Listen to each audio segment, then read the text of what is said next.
Get up, stand up for your right. Get up, stand up, don't give up the fight. Get up, stand up for your right. Get up, stand up, don't give up the fight. Woohoo! Welcome to the first edition of Holistic Legal Podcast. My name's Max. I'm a musician from Melbourne. And I am Anaí Machado, a lawyer and a migrant from Brazil. Before we start, I'd like to acknowledge that we are broadcasting from the lands of the traditional owners of Australia. Always was and always will be Aboriginal land. Max and I are meeting on the lands of the Bunurong people here in Elwood, and we would like to pay our respects to elders past, present, and any Aboriginal people listening to this podcast today. Awesome. So can you tell me, what is the idea behind Holistic Legal? The idea is to deliver legal information in a way that people can understand their rights and responsibilities. So it's about promoting justice that is more accessible to people in a way. So the idea is to inform people in a language that they can understand and they can use to protect themselves. Okay, so is this podcast about giving legal advice? No, it's not. So that's a good question because people usually think about anything to do with legal is about legal advice. So there's legal advice is when you engage a lawyer to assist you with a particular problem. And there are rules of confidentiality between you and the lawyer and other rules around providing legal advice. This podcast is about providing legal information, which does not have confidentiality. I'm not going to tailor for each particular issue, each particular problem, but it's more in a broader sense for people to understand the rights that apply to everyone in society and responsibilities. So it's about educating people about their rights, responsibility, and how the legal system works. So in a way, it's a proactive way to promote justice by disseminating information that will assist people to make more informed choices and understand the legal consequences and the rights linked to those choices when they have to make certain choices. Right. Okay. Well, that sounds really important. Like, is there already like sort of a service available where like people can go to, find out what their rights and responsibilities are in Australia? Yeah, there are a lot of legal information available online. The only thing that I note, and that's why I see a gap that can be filled with the podcast, is that this legal information is still in a language that is not people can get really confused and it can be quite hard to navigate because there's a lot of information in one website. Yeah. If you go to Legal Aid, for example, there are a lot of free legal information that is really good. Okay. However, they have to use a language that still has a lot of legal terms involved. Right. It's just the nature of the legal system. Okay. So I see like a gap in between putting that information in a more practical way. How does it really apply to people? And also, make it a bit more fun when we're talking about the legal system. It's a lot of seriousness involved. So I'd like to tone down a bit so people can really understand and use to protect themselves. Instead of being intimidated by legal information, go to a website that they feel like, oh, I understand what they're talking about, that I can see how that applies to me and how I can use that. So it's more a practical way. Okay. Yeah, it makes sense. Like, of course, when you think about how legal issues are tackled, there's a language that's used, but it's not that accessible, is it? It's not something we can, like, someone who's not involved in law, it's not a language that we could really understand a lot of the time. And so I guess what you're saying is that this podcast is about giving out information in a way that is easily understood and is hopefully practical. Yes. Yeah, it will be. It's like the legal system is quite reactive at the moment. So we react to things that happen to us. And sometimes we get into trouble, we have a legal problem because we didn't know our rights. Like I didn't know what to do. Like I had the fine for not voting when I became an Australian citizen. I didn't know that I had to inform the Electoral Commission, the authority, that I have changed addresses. So they kept sending reminders and I wasn't there. So, accumulated to a very big fine. I didn't know for a very long time that was happening. And I'm sure that happens to a lot of migrants because you simply don't know how the system works and it's impossible to know every rule. So things like that I'll be promoted. It's more of a general legal information instead of legal advice is more of a specific situation. Yep. And there are a lot of general legal information that can be shared. So, yeah, that's what this podcast's intention is, to do that. Okay, so we're not giving out legal advice, just to be clear. No. We're not giving out advice specific to any situation that, like, you might be caught up in, like some kind of court case, right? No, we want to avoid people going to court. So I think the intention is to promote justice, make legal information more accessible, and also stop people from going to court or having a legal issue at all.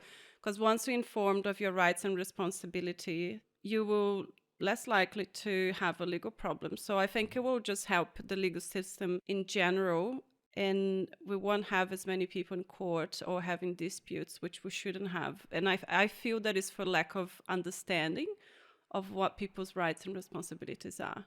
I had some experience personal, and also when I was working at VALS, Victoria Aboriginal Legal Centre, we knew, it was well known that an Aboriginal person will get into the police card with one charge and leave with at least 10 charges and it is unfortunate. So I do think that is for lack of understanding of what their rights and responsibilities are of people in general, but that's just an example within that context. So since I was studying, I had this awareness that there needs to be a more of a proactive way of managing the legal system rather than continue being a reactive way. That's where we are now, in a reactive way. You're reactive when you go to court, you're reactive when you have a dispute, and you're proactive when you are educating people, when you're informing people, and then empowered and can make informed choices and avoid everything. Okay.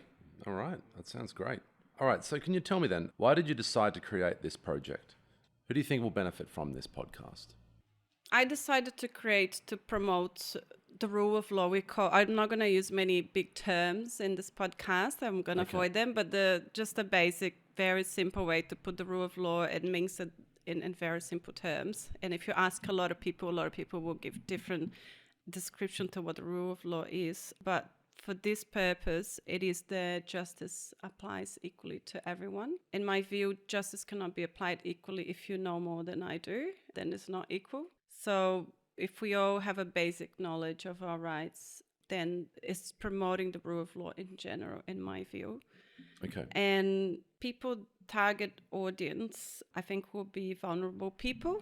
And then when I say vulnerable, I say migrants, I say Indigenous people, I say people from low socioeconomic backgrounds, because obviously people that are educated more likely to know their rights and know this information, or can go and navigate to a website like Legal Aid and understand better than other people. So my passion is to spread the information and share with everyone. So there is no privilege. There is more of a balanced shared information then. Okay. It's just promoting equality in a way. Sure. I mean, that's admirable. So yeah, I guess you can see a gap there between people who, say for example, people who are born here, who, come from well-educated families, and then you get people who might have immigrated here and they didn't grow up knowing how the system works, and maybe English is not their first language.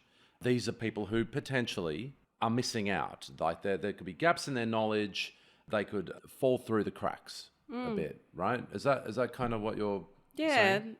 That, I have the law in every country. It's usually different. Brazil, Sure. For me, it's different. But also for Indigenous people, they have their own laws. Mm-hmm. And when we had the settlement in Australia, Never, the indigenous laws were never acknowledged, but they still carry a lot of them, and then they don't know.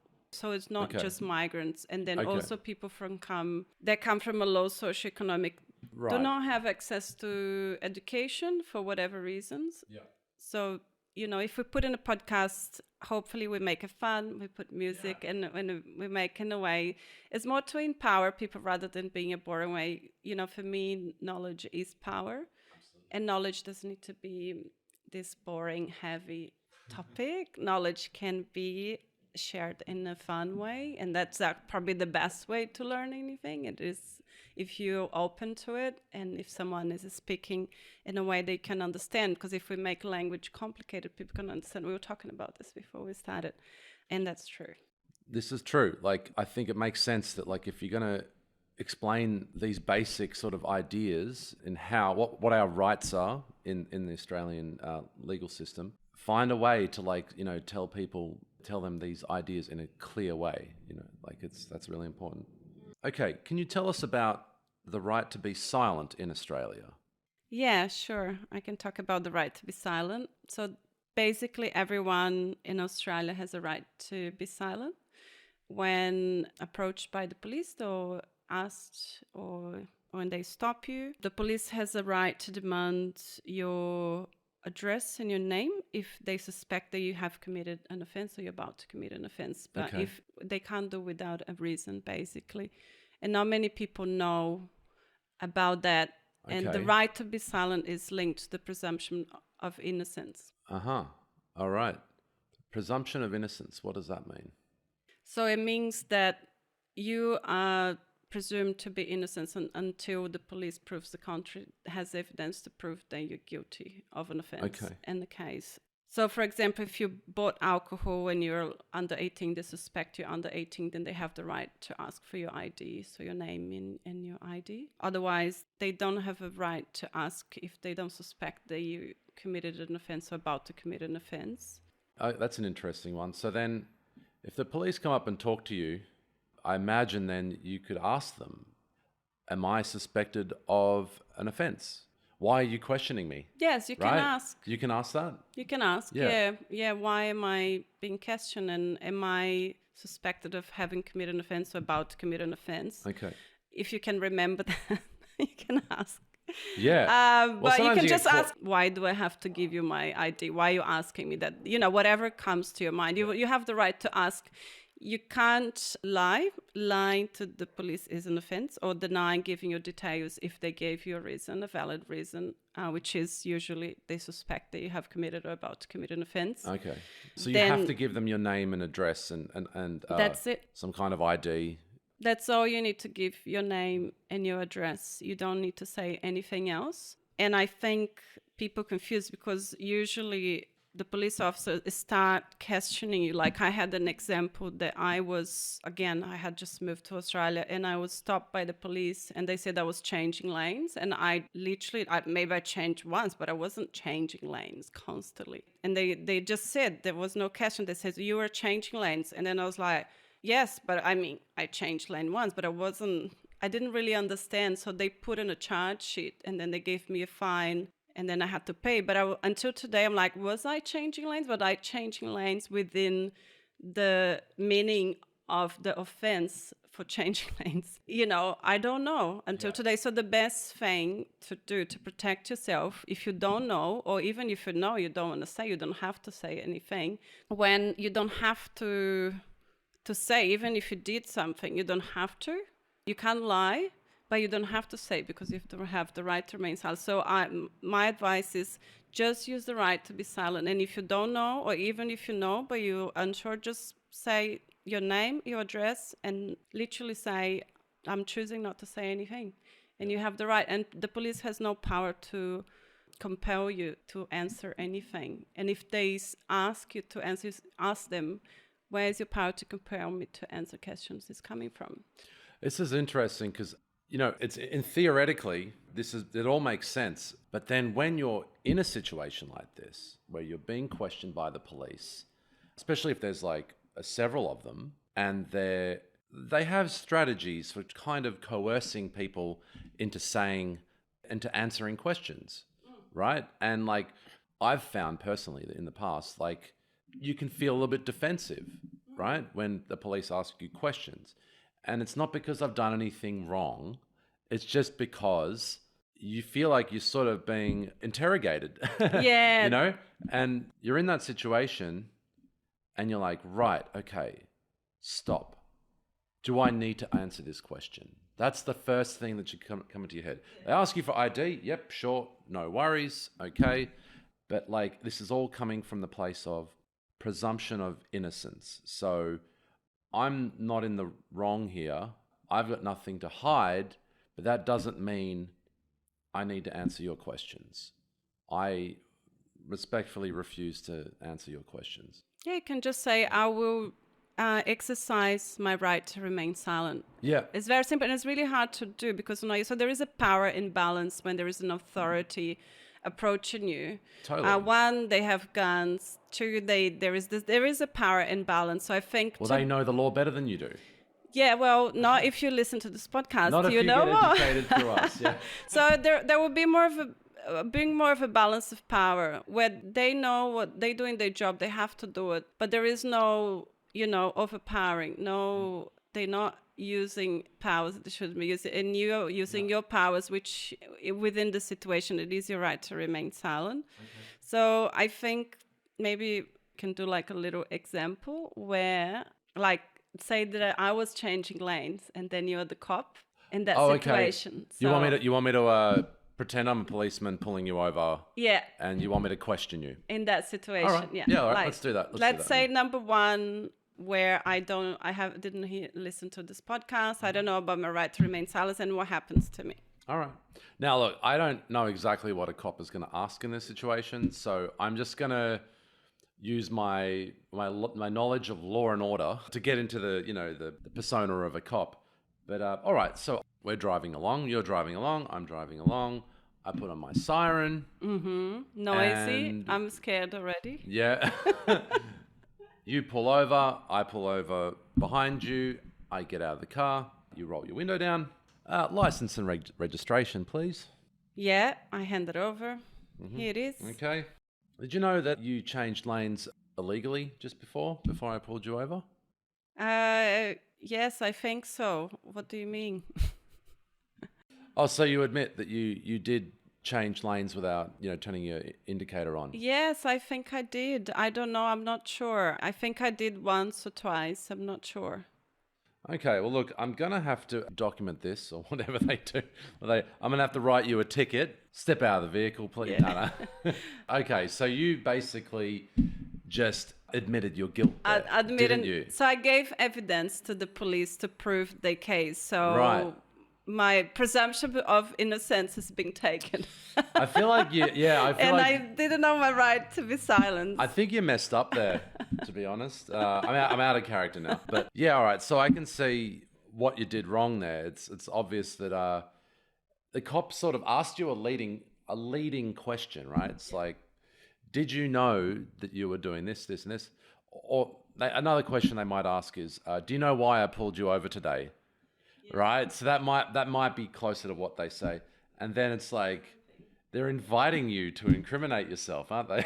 Exactly. So say that my answer would be, after listening to this podcast and knowing that I have a right to remain silent, I would give my ID and then I would be asked, or some sort of question would arise as if I was changing lanes or not. Sure. And I would say, I'm choosing to exercise my right to be silent. I don't want to answer to this question.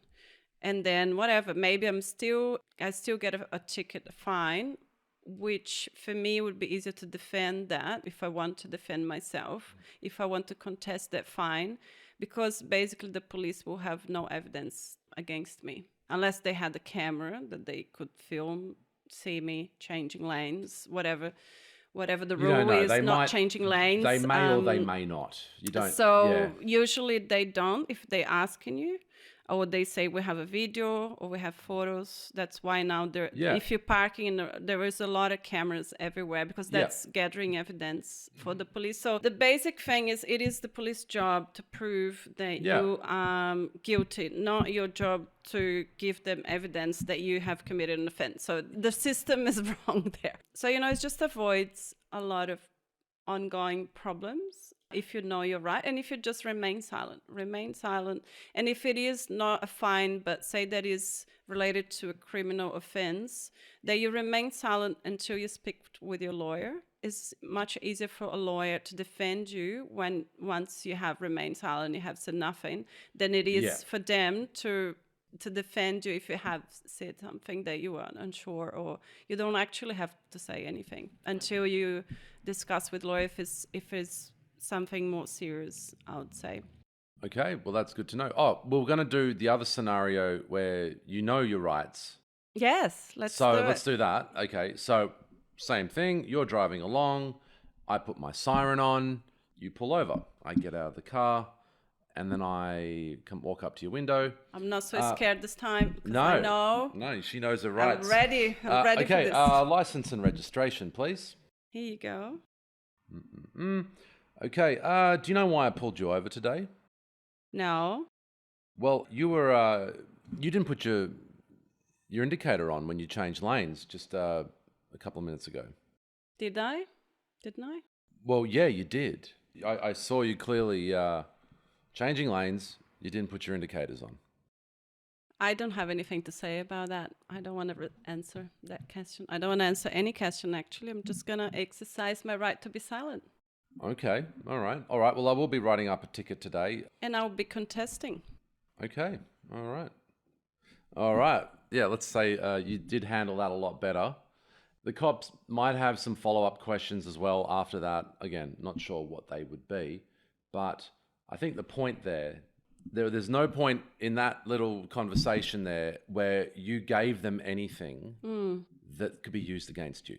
Exactly. Yes. And that seems to be the sensible way to handle this, so that when if you have to go to court, like you said, your lawyer's got a lot more to work with, because you don't know. Like, you think about this scenario, you don't assume that the cops always get it right. Look, the cops do a good job. They're trying to, we need some, order on the roads, obviously.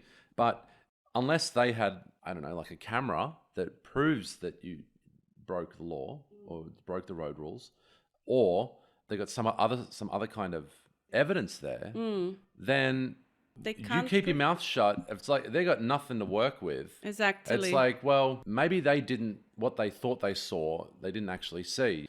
Maybe they were having a bad day. Maybe he was half asleep, Can be anything. It doesn't matter. That's You right. just have to know doesn't matter. that you can use your right to be silent. But those are good examples. That, it can be, it's you against them. And end of the day, they have to prove. So, my advice is just use your right to be silent. Even if they say we have videos, well, they can use videos to prove, then you don't need to say anything. I think this is a basic legal information, and this is an example of a general legal information that is not legal advice. We're not giving legal advice because, No. every situation is different. That's right. However, there is a general legal right to remain silent when questioned by the police in that situation that I was saying, or even if you're walking on the street and maybe you are around a crime scene or something like that, then, or even if you have done something, you have the right to remain silent. It's not a privilege just for people that are innocent.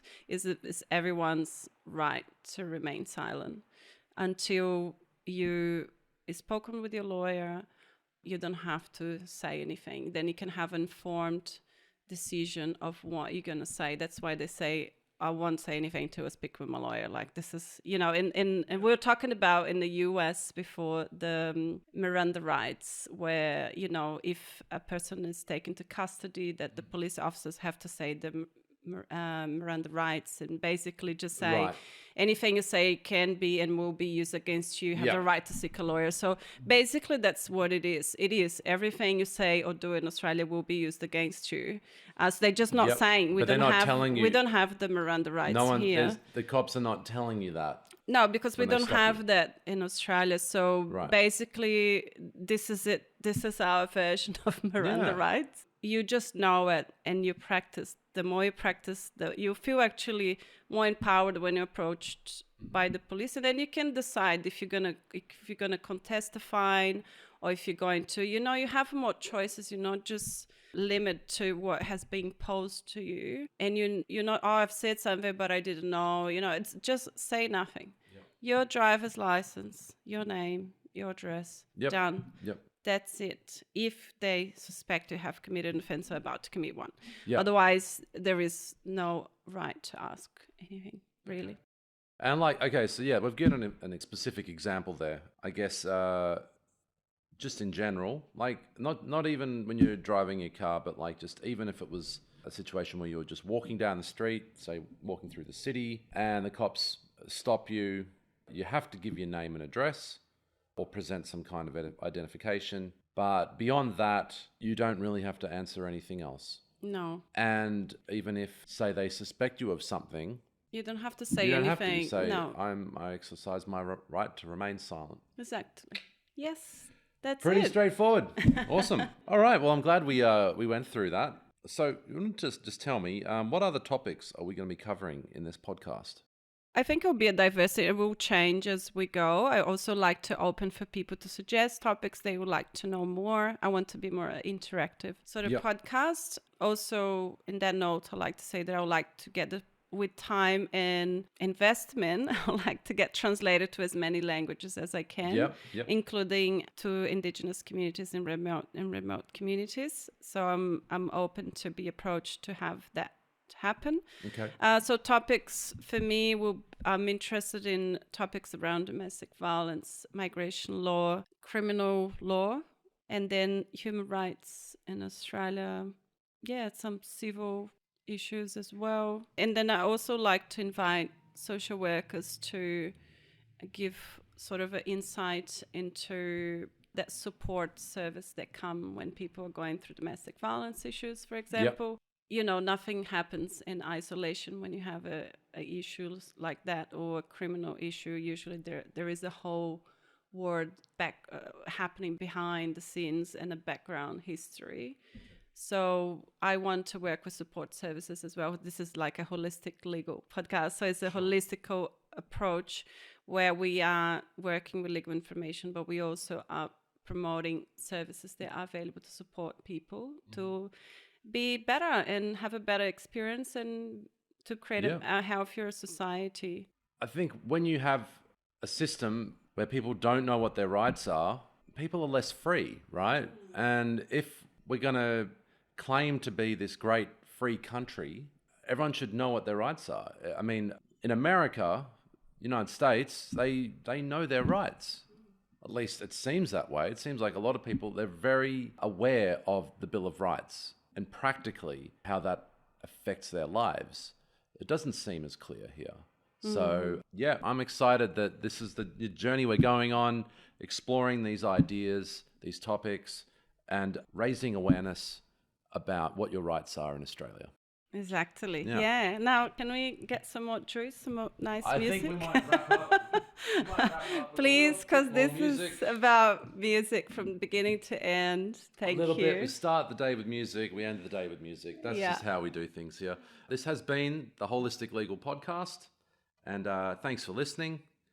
My name's Max Robinson, and we're going to finish the afternoon with a little bit of music. Yeah. Standing up for your rights, everyone. Come on, get up, stand up. Stand up for your right. Get up, stand up. Don't give up the fight. Get up, stand up. Stand up for your right. Get up, stand up. Don't give up the fight. Don't give up the fight. Don't give up the fight. Don't give up the fight. Don't give up the fight. Woohoo! Thanks for listening, everyone.